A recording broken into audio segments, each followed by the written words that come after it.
hello. Thank you for coming. It's good to have a little bit of a bigger crowd in the not yet post-corona world, but Mirza Hashem approaching the post-corona world.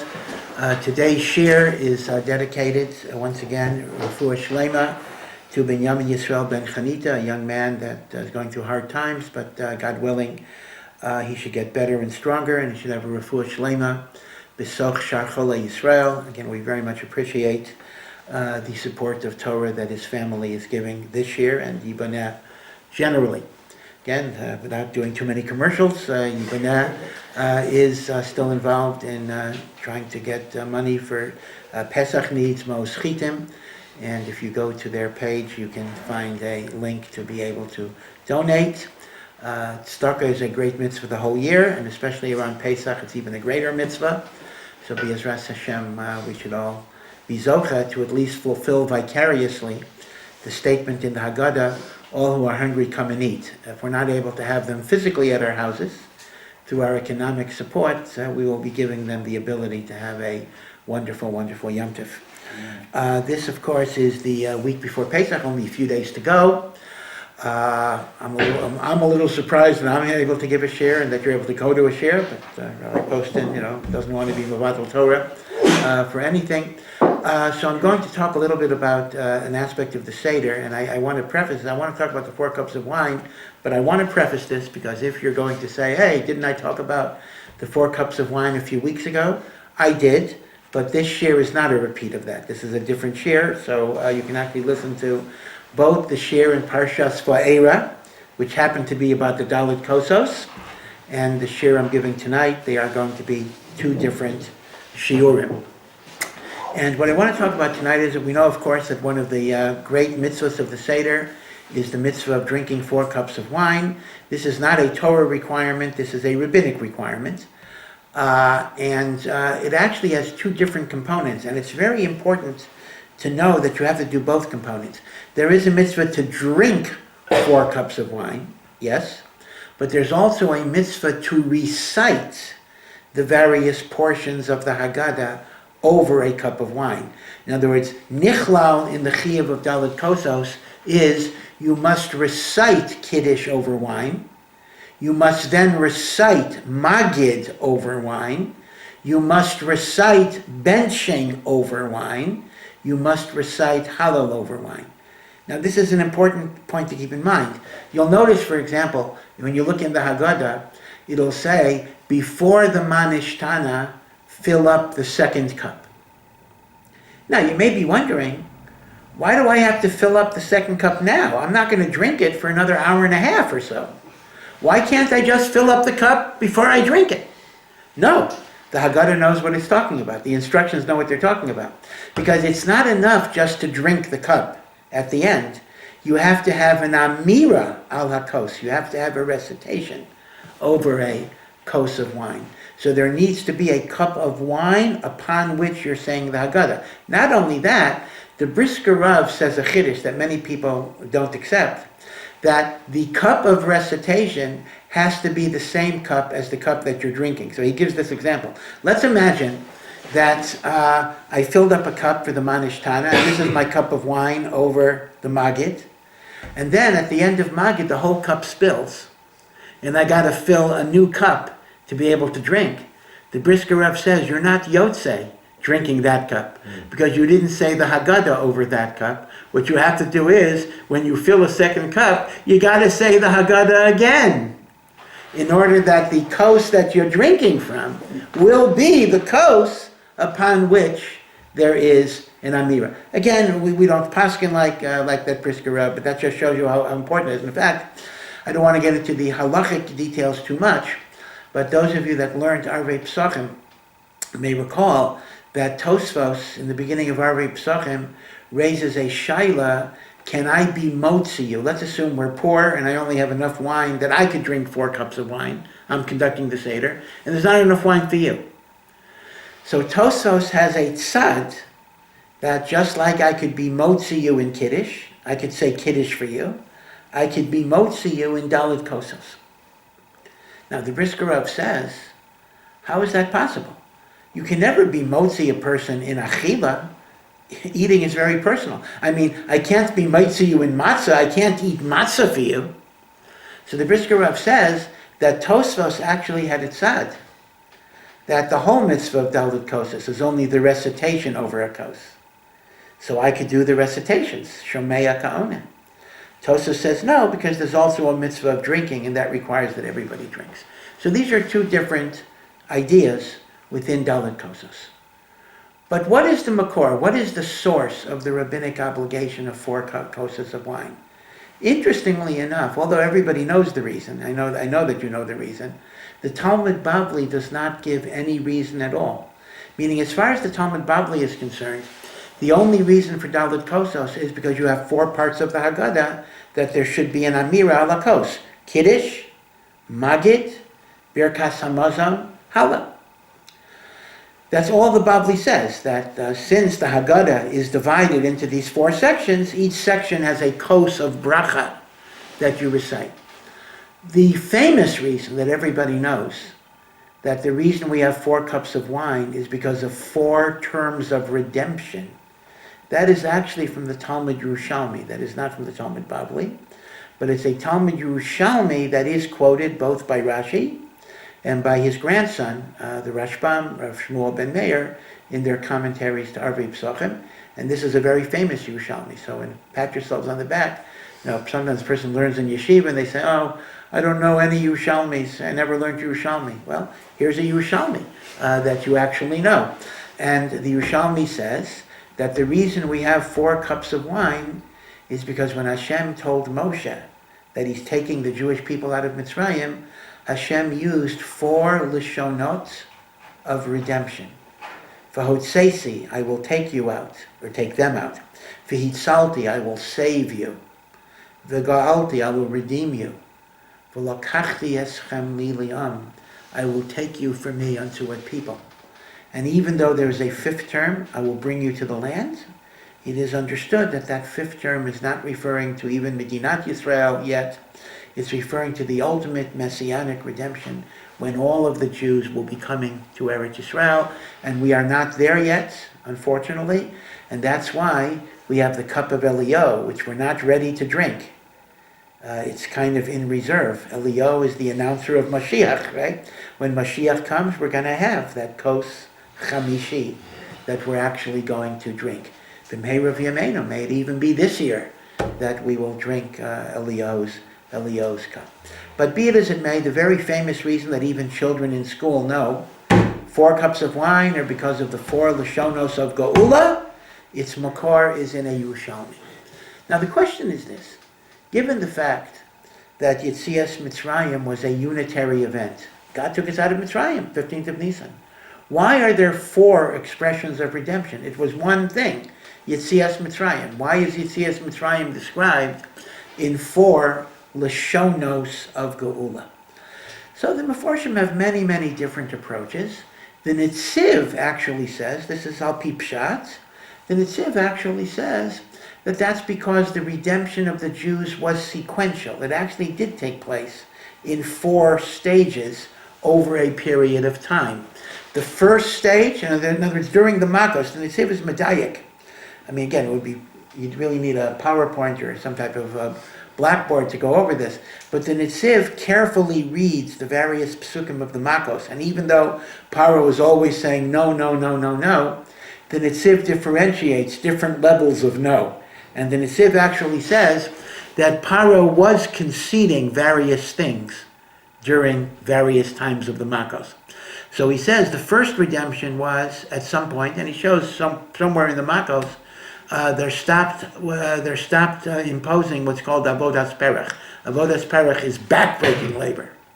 In other words, he ameliorated the harshness of the conditions of slavery, but they were still slaves. The second lashon of redemption, he took away the slavery, but didn't give them the right to leave. The third is Pesach. They finally had the right to leave. And the fourth is Matan Torah. I will take you unto me for a nation. So the Netziv understands that the 4 Lashonos of Geula actually correspond to 4 stages in our redemption as people, a nullification of the perech, the backbreaking labor, eventually the cessation of the slavery, eventually the ability to leave, and of course the ultimate freedom, as we discussed last week, is receiving the Torah that gives us direction and guidance and structure for our lives. And that's part of the freedom. That's very important to underscore, that the fourth Lashon of Geula is Matan Torah. So on Pesach, that's it. So besides the egg, and besides the counting of the Omer, drinking the fourth cup is already a connection to Matan Torah. This is how the Nitziv learns, and again, he very, very ingeniously shows in Paro's various refusals that he's also making concessions along the way. But the Meshech Chochmah, Reb Meir Simcha, has a different approach, and he says that although Yetzias Mitzrayim was a unitary event, there were four dangers that the Jewish people faced for which they needed redemption. A slave faces four dangers to their existence, and Hashem needed to redeem us from each of those four dangers.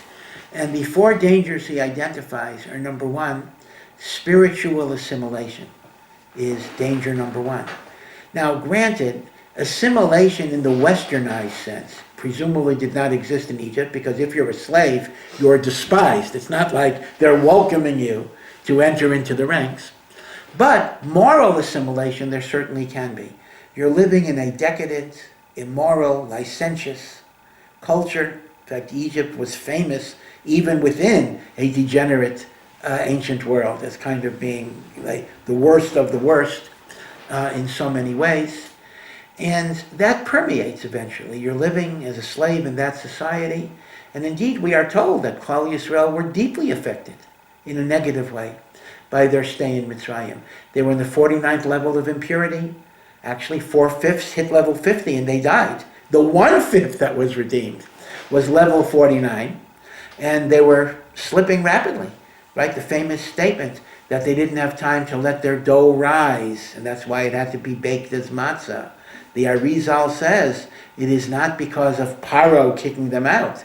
It's because they would have hit, we don't even know what this means, a few minutes, they would have hit level 50. They would have been gone. So God had to take us out 190 years early because of that. So we were very, very deeply affected by the spiritual immorality of Mitzrayim. So that's the first sakana for which we needed redemption, not to hit level 50. The second sakana is that of physical annihilation. Jews died in Egypt.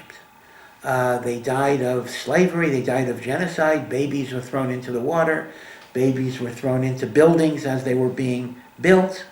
And besides deliberate genocide, people die of disease, like think about the concentration camps. It's not only the Nazis murdering, but so many Jews died of sickness, of overwork, of starvation. So the second sakana of slavery is literally sakana to your physical life. We needed a redemption. The third sakana is a bit more subtle.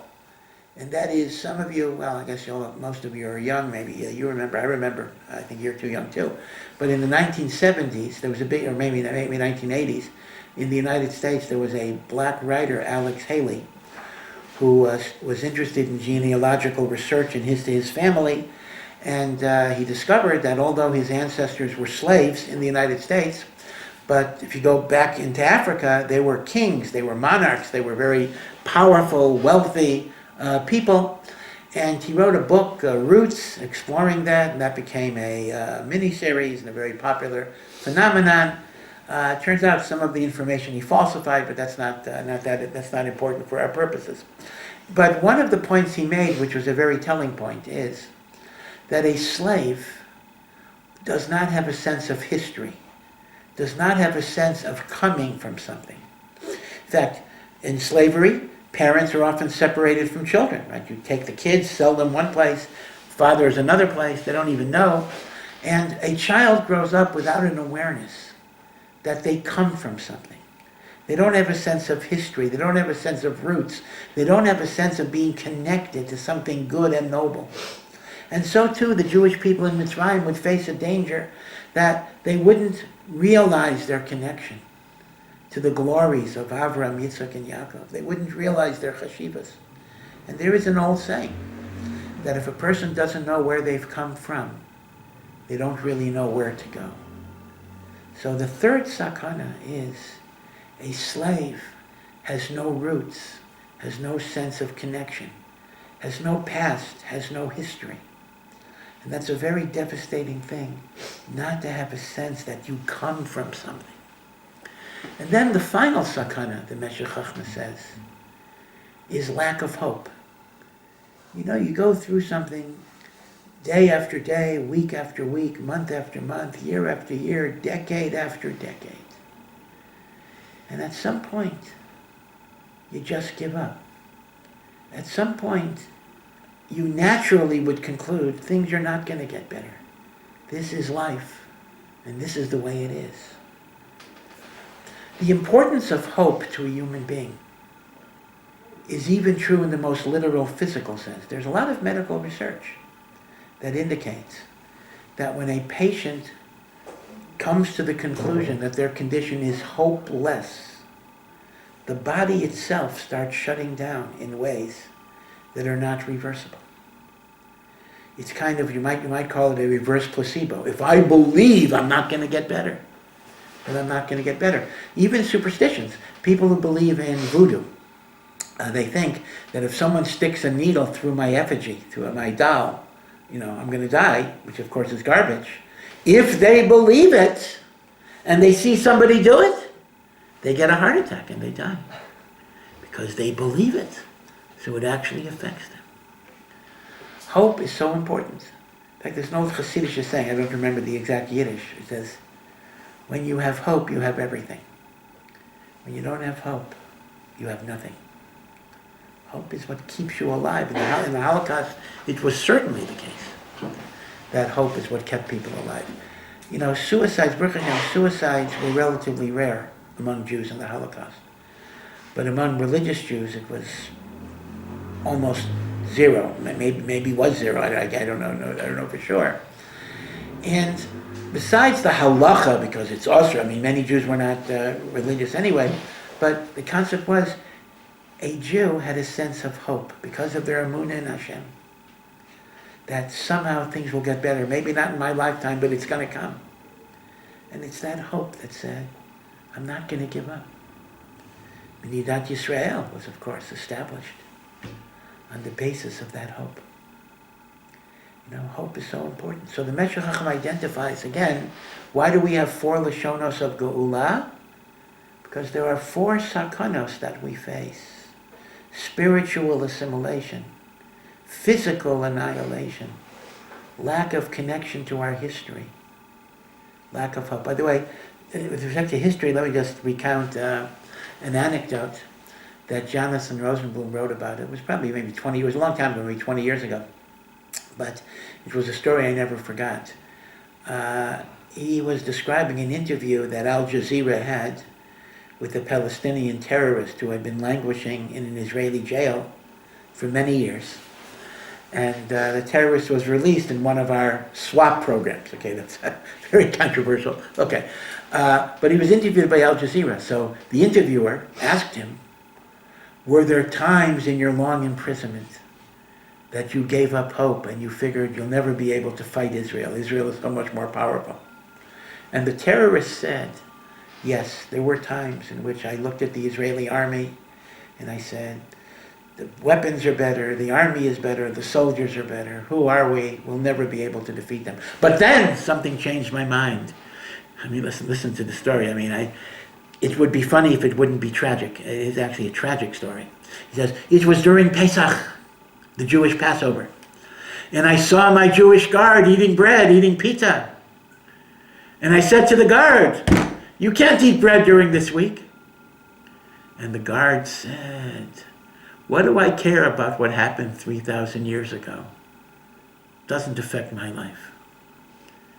And the terrorist said, Rahman al-Islam, the terrorist said, that's when I knew we would win, God forbid.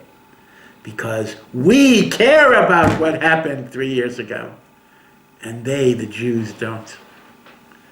But it just shows you that when you're disconnected from the history, God forbid, this type of thing could be articulated and be thought. So now the Meshech Chochmah moves to a new step. He's linked up the 4 Lashonos of redemption with the 4 Sakanos. But now he introduces a very important idea. In order to merit Hashem redeeming you, there has to be a behavior on your part that addresses the problem.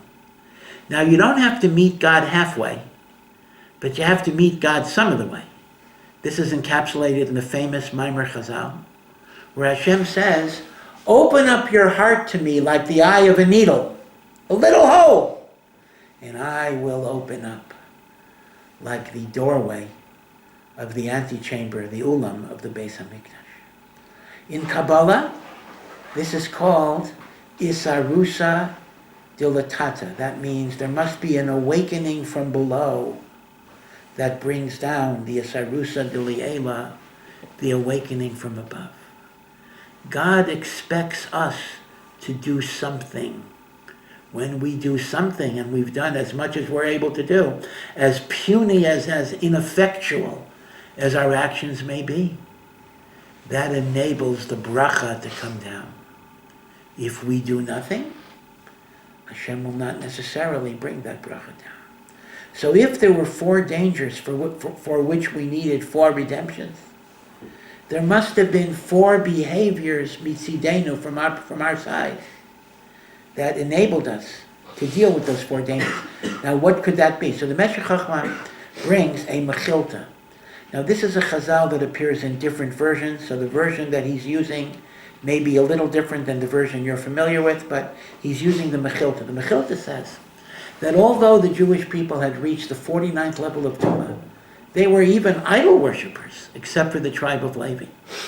The men did not practice circumcision, except for the tribe of Levi. They were pretty bad. But they had 4 foundational merits that gave them a zechus to be redeemed. Now, the 4 of the mechilta are, number 1, gedurim bi'arayos. They were faithful to their wives and did not intermarry or intermingle sexually with the Egyptians. The Jewish women did not go to the Egyptian men, and the Jewish men did not go to the Egyptian women. They were faithful in their marriages, and they were not nichshal in arayos.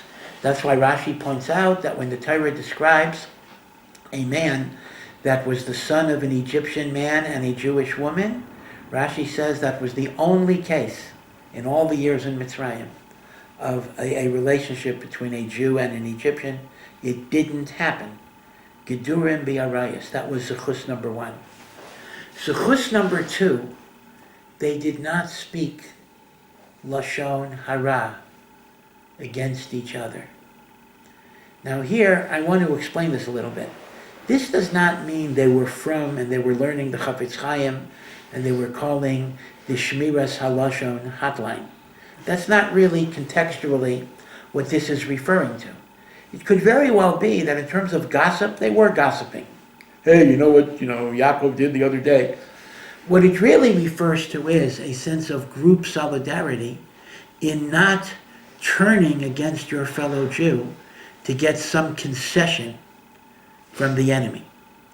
In the Holocaust even, superimposed on the awesome grief of the Holocaust, the unbelievable loss of 6 million and more Jews, a loss that we have not recovered from. And we continue to grieve and mourn and remember. There was another tragedy on top of that tragedy.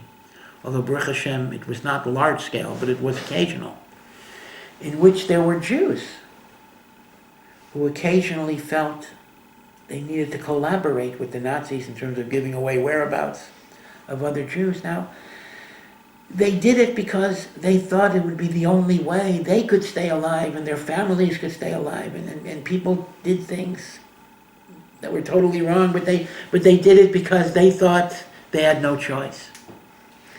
Most of the time, by the way, it didn't really help them. The Nazis got whatever information They wanted to get, and then they killed them too. But there was this notion of collaboration. In Mitzrayim, when it says we didn't speak Lashon Hara, it means we had a united front. We didn't turn against each other. We didn't go to the Egyptians and report on other Jews. Even the bad guys, Dasan and Aviram. Dasan and Aviram are the proverbial troublemakers in the Torah.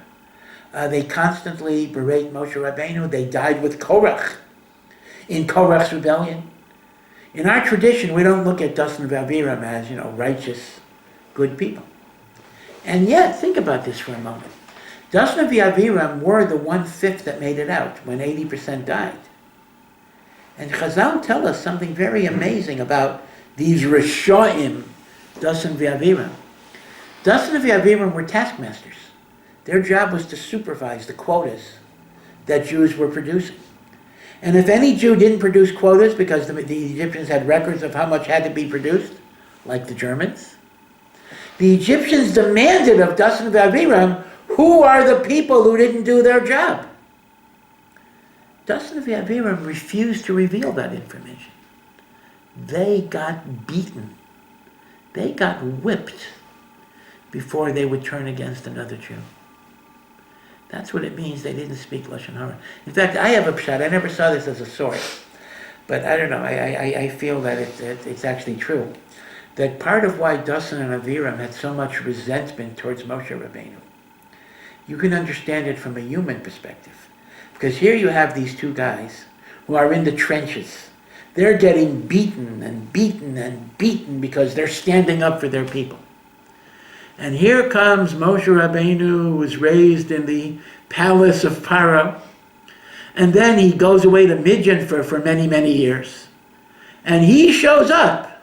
And God makes him the leader. Well, they kind of resent it. They say, we've been here being beaten for the Jewish people. And here you have a guy who spent his early years in luxury in the royal house. And his adulthood he spent somewhere else. So I think psychologically, again, this is not a religion. Obviously Hashem chose Moshe Rabbeinu, so there's no question about it. But from a purely human perspective, you can almost understand a little bit what's bugging Dasan and Aviram. The point is that, we shouldn't just dismiss them as low-lifes Rishayim. They did a lot. They were Moser Nefesh for Am Yisrael. That counts. So when it says the second Zechus says they didn't speak Lashon Hara, I would not define that as like a Yiras Shamayim type of thing. In fact, how could there be Yiras Shamayim if they were idol worshippers? But it refers to a group solidarity and an achdus. The third merit that they had, they kept their Jewish names. They did not take Egyptian names. They kept the names that were part of their traditions. And the fourth is they kept their language. They continued to speak Lashon HaKodesh. So here's what the Meshech Chochmah is going to do. We've identified 4 dangers. These 4 behaviors counteract, in part, each of these 4 dangers. That's going to be the linkage and the connection. So let's go over this. The first danger that I mentioned is spiritual assimilation. And indeed, the Jewish people were devastatingly affected by this. It did affect them. They were nimshach to avodah zarah, and they didn't do bris milah, and they reached the 49th level of tumah. But somehow, at least 20% kept their nose above the mud. What spark of godliness enabled them to hold on a little bit longer? It was the relationship of husband and wife. Chazal say, the faithfulness of the marital bond. Not going into intermarriage or sexual relationships. Mibachutz. Chazal say, ish ve'isha, when a man and a woman dwell in peace, in accordance with God's law, Shechina Sheruya Beineim, the divine presence is with them. So yes, they were affected, they were dragged into the mud. But the little spark of holiness that remained in their home was that which sustained them. It kept them above the water. That was the Isarusa Dolatata. That was the awakening from below that elicited the redemption from above. The second danger was to our physical survival. Here, not speaking Lashon Hara. Again, I don't mean in the spiritual way that it protects you from tsaras, although that could be true too, but I mean group solidarity and achdus. I believe it was Benjamin Franklin who said at the time of the American Revolution that he said to his co-revolutionists, "We must hang together, for if not, we shall surely hang separately." And Chachma B'Goyim Tamid, we can take wisdom from the Gentiles, and it's very, very well known that when there's unity, when there's togetherness, when we don't turn against each other, Hashem gives us a power to prevail against the external enemies that try to destroy us. You know, every few years in Israel, some of the newspapers run surveys of people naming what are the number one problem that Israel faces. And, you know, unfortunately, we have quite a long list of problems, ranging from the threat of nuclear war with Iran, terrorism, Gaza, even the cost of housing, water. Water is actually a perennial. It goes to the background, but water is actually a major issue in the state of Israel. But the number one problem that's always listed in all the surveys, and this is true whether the respondents are Haredi, because they get some Haredim who respond, Hasidic, secular, Dati Leumi, across the whole board, is lack of unity in Am Yisrael. Because there is a real sense that when we don't have achdus, we're vulnerable, we're weak. Now, achdus in some ways is kind of what Mark Twain once said about the weather. He said, everybody talks about the weather, but nobody does anything about it. Achdus, all of us love achdus. The truth of the matter is, achdus is a difficult thing. It's very, very difficult on one level, because there is such a thing as truth, and if people are espousing ideas that are against the Torah, against God, so we have to oppose ideas. We can't just say, I'm okay, you're okay, and everything is fine. There are things that one has to oppose. But it shouldn't degenerate into personal demonization. It shouldn't be in which I'm calling this guy a Molech, and this guy a Pikoris, and this guy Kofar. We can argue about ideas, and we can oppose ideas. And that's a good thing. Every daf of Gemara is filled with machlokas and discussion. There's a pasuk in Mishlei, and I think I probably have said it many, many times, but it's such an important pasuk that I think people should put it on their refrigerator door. I would say bathroom window, but you can't have a pasuk in the bathroom window, a bathroom mirror. That is, Kamayim apanim apanim, kain leif ha'adam li'adam. Shlomo HaMelech says, as water reflects the face that you show the water, so too the heart of one person reflects that which you show that person. What does he mean? Very simple. If I have a pool of water, and I look at the water, and it reflects my face, so the face I will see in the water is the face that I show the water. I smile, I will see a smiling face greeting me. I frown angrily, I will see an angry face. So Shlomo HaMelech says, beautiful pasuk, the same way the water reflects the face that you show it, a human being will reflect back that which you show that human being. You show a human being that you respect them, that you like them, that you care about them, that you're machshiv, you consider them as significant. They will feel the same way about you. You denigrate, you communicate that they're nothing, then that's how they're going to feel about you. So part of why, particularly in the state of Israel, the religious secular debate never makes progress, it never moves, it never gets better, is because the nature of the Mideast culture, and it's not after religious, this is kind of Israeli culture, Mideast culture, is that if you don't agree with me, you're either an idiot or you're evil. So each side looks at the other side in a demonic way. So the religious world looks at the secular world as Amalek and evil, and the secular world looks at the religious world as parasites or whatever it would be, and it just spirals downward and downward and downward. Because there is never, and it's mamish a fulfillment of the pasuk, Kamayim apanim alpanim, Kain leiv ha'adam li'adam.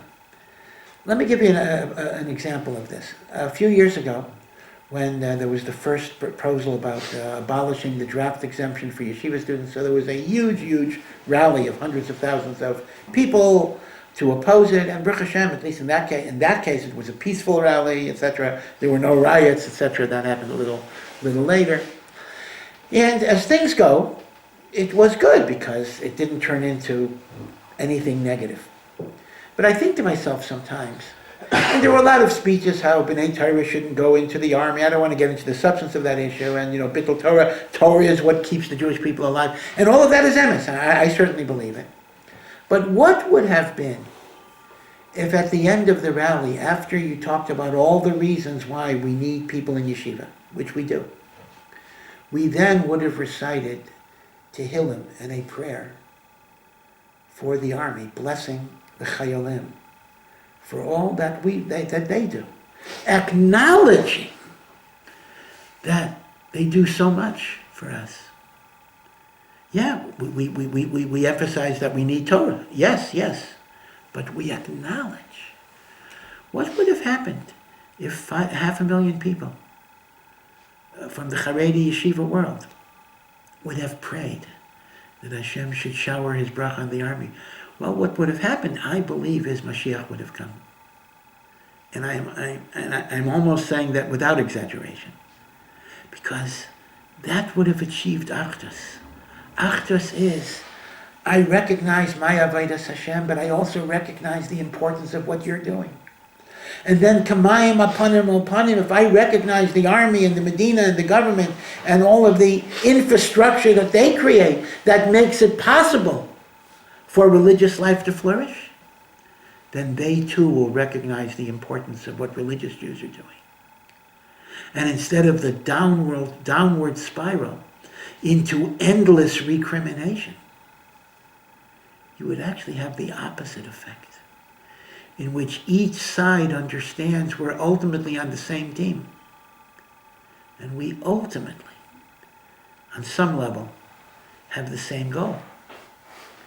So the Meshech Chochmah says, again, I don't want to lose the main thread here, that the not speaking Lashon Hara equals group solidarity, equals Avas Yisrael, equals Achdus. And that is what protects you from the physical threat that you face from the outside. We're going to recite in the Haggadah the famous, beautiful passage, V'hi she'amda l'avoseinu v'lanu, and that which has stood for us and our forefathers in all generations, shelo echad bilvad.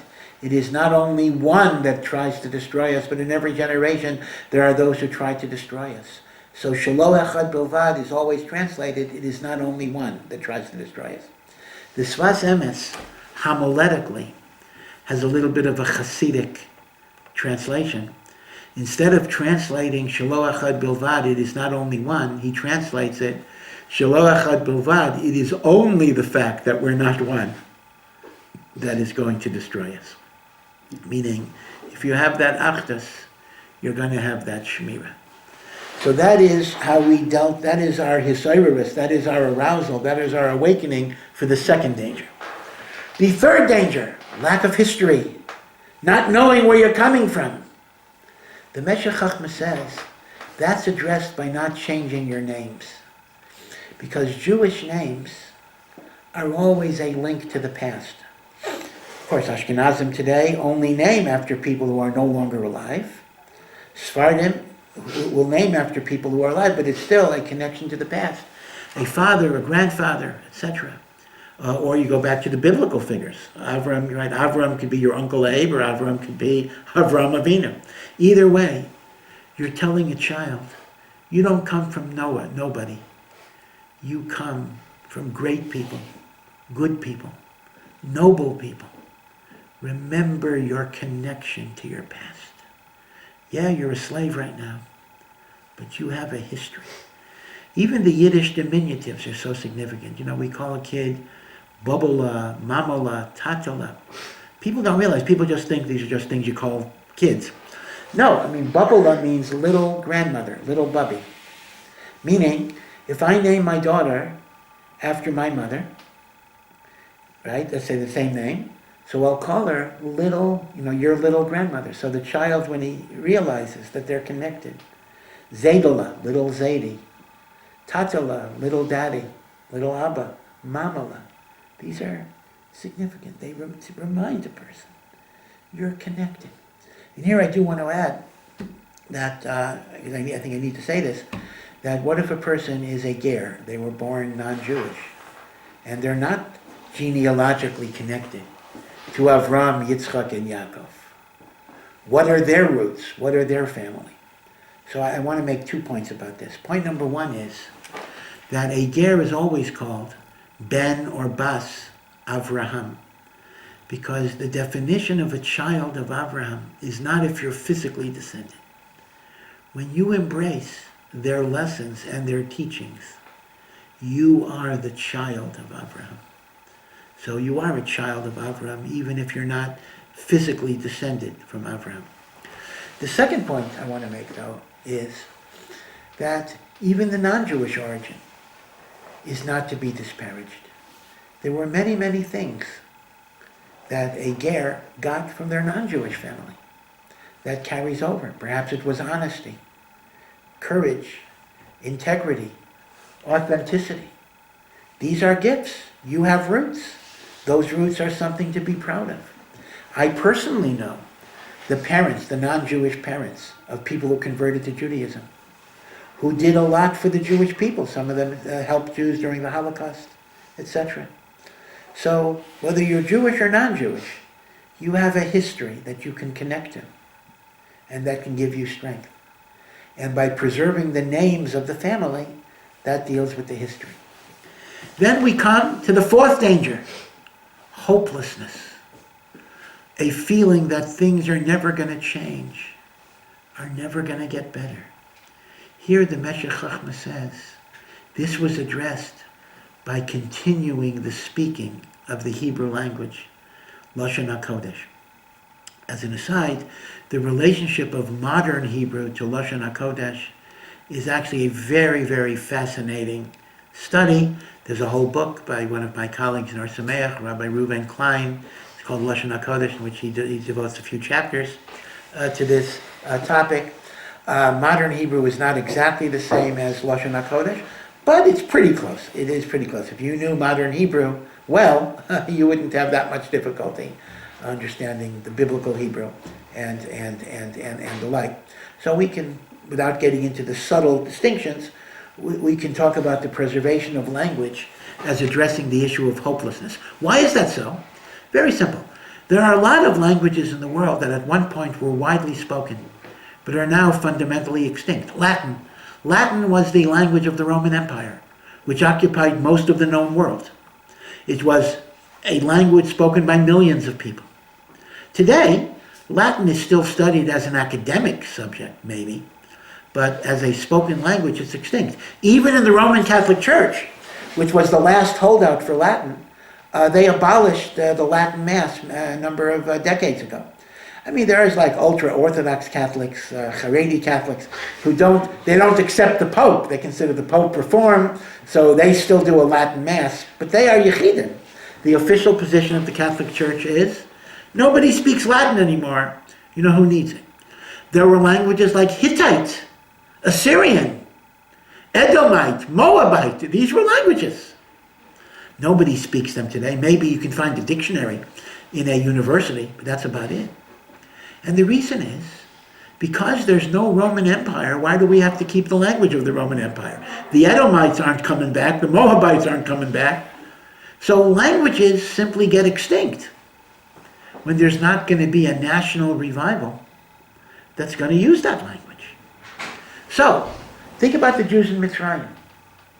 Year after year, decade after decade, we're languishing as slaves. But we continue to teach our children Lashon HaKodesh. And my smart son might ask me, Abba, why do you speak to me in Hebrew? We're in Egypt. You were born in Egypt. Your father was born in Egypt. Your father died in Egypt. We're here. Why are you preserving this dead language that will never have occasion to be used? So what will the father tell his child? My son, there will come a time, I don't know if it'll be in my lifetime, and I don't even know if it'll be in your lifetime, but there's going to come a time Hashem is going to take us out of this slavery. And Hashem is going to bring us to our land. And when he brings us to our land, we're going to have our language. And I am preserving this language so you will know that this is not our permanent state. Think about this. The preservation of Lashon HaKodesh is a statement of hope and emunah in eventual redemption. So now you see where the Meshech Chochmah's maracha, his structure, 4 terms of redemption, corresponds to 4 dangers. But the 4 dangers need to be counteracted by 4 behaviors on our part. Spiritual assimilation, counteracted by faithfulness in the Shalom Bayis. Physical threats to our survival, counteracted by the group solidarity of not speaking Lashon Hara. A lack of a sense of history and roots is counteracted by preserving our names of the past. And a hopelessness that the future will ever change, the preservation of Lashon HaKodesh. And that's because Hashem's redemption from above requires that there be some awakening from below. So the final piece of the puzzle, Reb Meir Simcha says, fits its position of the 4 cups in the Haggadah, although this will be slightly out of order.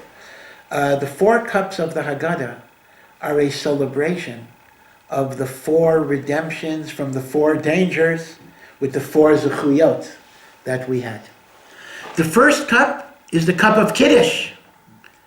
Now we know that one of the words for marriage in Judaism is kiddushin, sanctification. And therefore the cup of Kiddush is a celebration of the sanctification that can exist between husband and wife.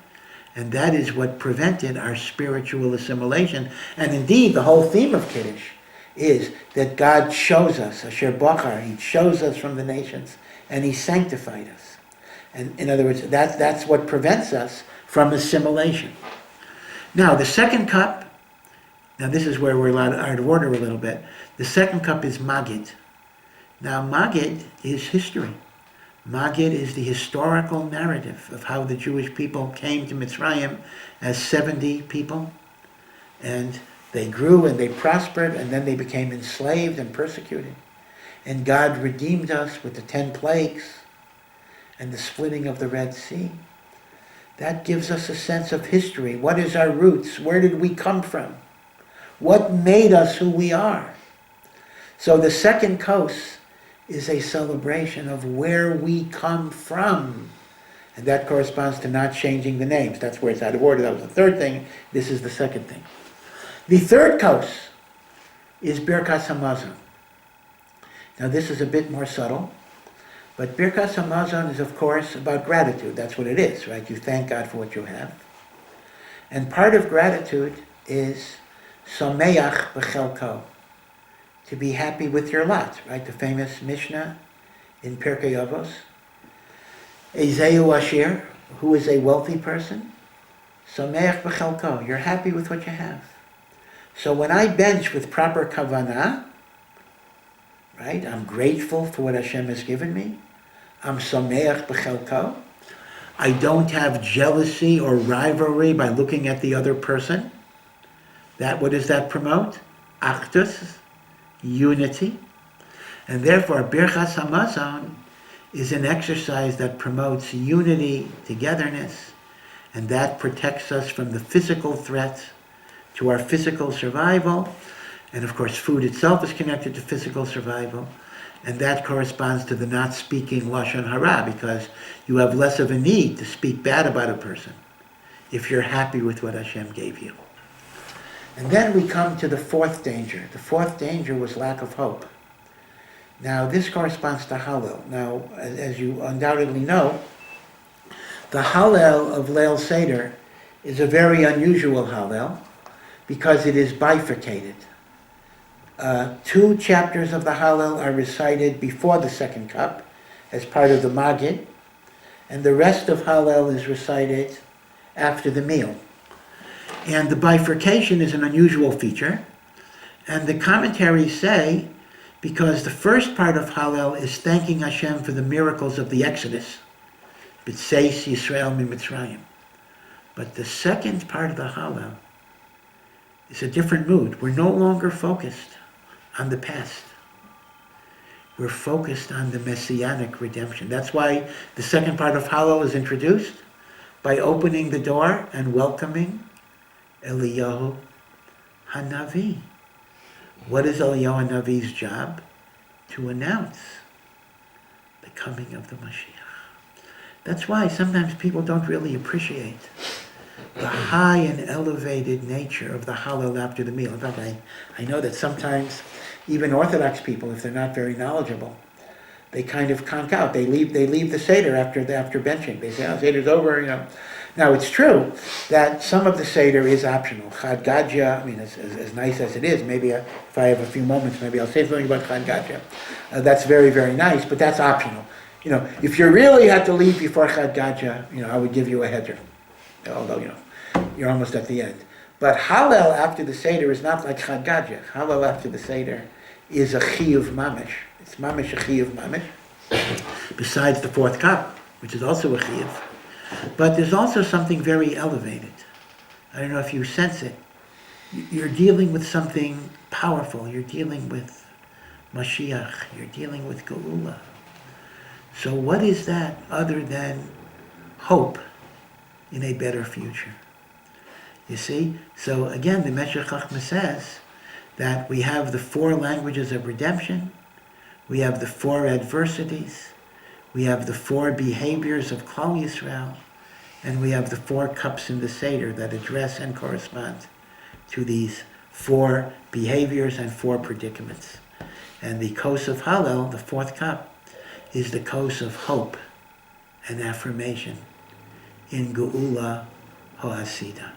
Right, so this is something you think about as you go through the Seder. We have a few moments, although it's not, I just wanted to share with you very, very quickly. I mentioned Chad Gadya, and perhaps my reference to Chad Gadya was a little disrespectful, because I said you could skip Chad Gadya, so I need to make up for that. In fact, the Chidah brings a story. You know, Chad Gadya was mainly said by Ashkenazim. In the original Sephardi Haggados, they didn't have Chad Gadya, although today they put it in. And a Sephardi was making fun of the Ashkenazi Chad Gadya by saying, these are children's rhymes and it's trivial. And the Sephardi was put in cherem for disparaging the sanctity of a minhag Yisrael. And the Sephardi went to his Sephardic Rav and said, look what these Ashkenazim did to me. They put me in cherem because I disparaged a trivial nursery rhyme. And the Sephardi Rav says, you deserve to be in cherem. Because even if we don't say it, in all of these minhagim, there is a deep and profound spiritual significance. So Chad Gadya is no accident. Chad Gadya itself is filled with many, many meanings, some of which are very, very mystical. So very, very briefly, mamish in only 3 minutes, I want to share with you the Vilna Gaon's, one of the Vilna Gaon's, a few interpretations, but one of the Vilna Gaon's allegorical interpretations of Chad Gadya.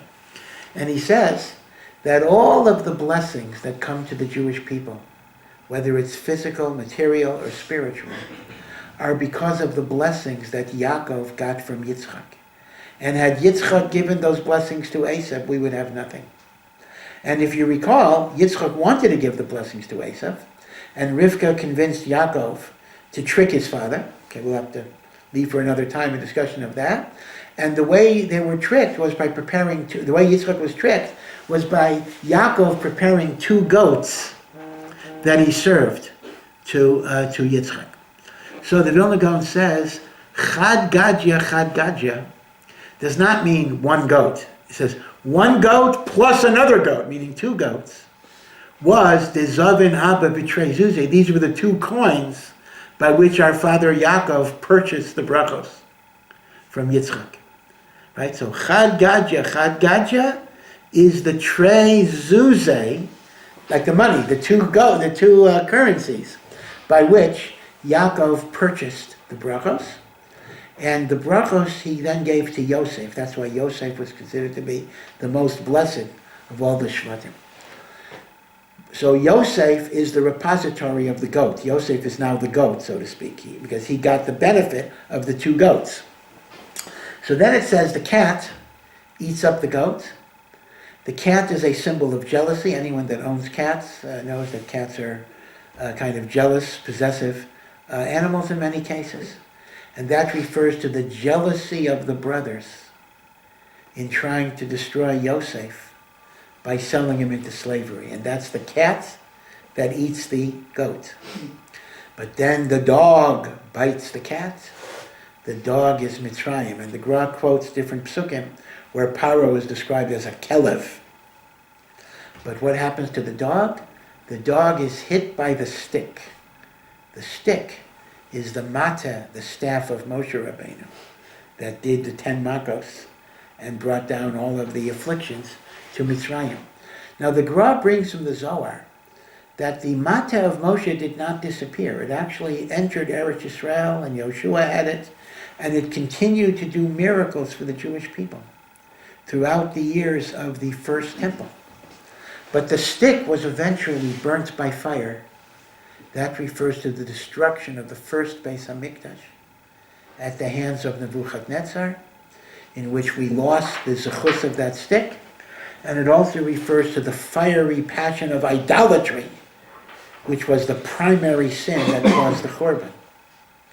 But then, after 70 years of the Babylonian exile, the water put out the fire. And that refers to the men of the Great Assembly who rebuilt the Second Temple, and they took away the fiery passion of idolatry. So that's good. But then comes the ox. Now the ox, the wild bull, is a description of Esav. Now the Romans, according to our tradition, are descended from Esav. The Romans destroyed the second Beis HaMikdash.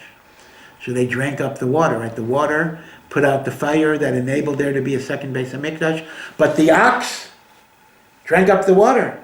Esav destroyed the second Beis HaMikdash because of Sinas Chinam. And that's where we are. And as far as our history is concerned, that's where we are now. But the rest of Chad Gadya are things that haven't happened yet. The Shochet will come and defeat the ox. That is Mashiach ben Yosef, who will come and destroy Amalek from the world. Amalek is from Esav. But unfortunately, although Mashiach ben Yosef will destroy Amalek, Mashiach ben Yosef will be killed in the wars of Gog and Magog. The Malach HaMavet will kill the Shochet. And the very last stage of history, and the greatest stage, is that Hashem will come with Mashiach ben David, kill the Malach HaMavet. Not initially, because people will die when Mashiach first comes, but eventually there will be resurrection of the dead. And Bila HaMavet L'Netzach, as the Pasuk said, death will be destroyed or swallowed up forever. Umacha Hashem Elokim Dima Mi'al Kol Panim, and God will erase tears from all faces. So again, it's very, very fascinating that the very last part of the Haggadah is once again the affirmation and belief that we have in the Geula Ha'asida, the future redemption and the resurrection of the dead. So the Haggadah ends on that hope, just as it begins on that hope. In Halach Ma'anya, we say, and by the way, those are the only two parts of the Haggadah that are in Aramaic. Halach Ma'anya at the beginning of Magid, and Chad Gadya at the end of the Seder, because Aramaic is the language of exile, and in our exile, we declare there will be a redemption. Just as the Jews in Egypt, by preserving Lashon HaKodesh, were saying we're not going to be here forever, our slavery is not going to be here forever. Now, again, I understand, Baruch Hashem, those of us who are fortunate to be in Eretz Yisrael, we're in Eretz Yisrael, but the truth is, we're still in Golus. We have to remember, we're still in Golus. We are in Golus until Mashiach comes. We are in Golus until we have a Beis HaMikdash. We're in Golus until we have Refuah. And in some ways, maybe one could even feel the Golus more painfully in the Holy Land, because you're so close to the Kedusha and you see what we don't yet have. But the Haggadah is not just history. The Haggadah is about that hope. Hashata Hacha, now we are here, Lashana Haba, we should be B'nai Chorin, and HaKadosh Baruch Hu shechting the Malach HaMaves is also the idea of Tchiyas HaMesim. So I wish everybody a Chag Kasher V'Sameach, a wonderful, wonderful Yom Tov. I hope everyone will be able to spend it with their family and loved ones, because the COVID situation might be getting a little better. But even if, sadly, people will not be able to be with those that they care about, they should remember that the Neshamos are connected even when they're at a distance. And most importantly, HaKadosh Baruch Hu will be with us, each and every one of us, at the Seder that we will be celebrating. So Chag Sameach and a good Yom Tov.